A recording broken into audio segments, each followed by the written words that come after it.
வாங்கிய பிரியாணிக்கு காசு கேட்ட கடை ஓனரையே வாசலில் வைத்து தாக்கிய இளைஞர். எதுக்கு அடிக்கிறீங்க என்று கேட்க கேட்க அடுத்தடுத்து விழுந்த பலார். இணையத்தில் வெளியாகி பரபரப்பை கிளப்பி வரும் வீடியோ காட்சிகள்.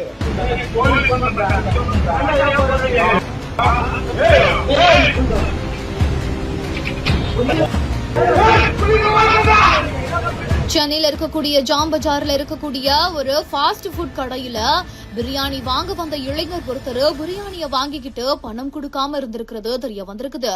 இதனால அந்த கடையோட ஓனர் பிரியாணிய வாங்கிட்டு காசு கொடுக்காம போறீங்க அப்படின்னு கேள்வி கேட்டதா சொல்லப்படுது. இதனால ஆத்திரமடைந்த அந்த நபர் இந்த கடை ஊழியரை காசு கொடுக்கலன்னா என்ன பண்ணுவ அப்படின்னு சொல்லி சரமாரியா தாக்கியிருக்காரு.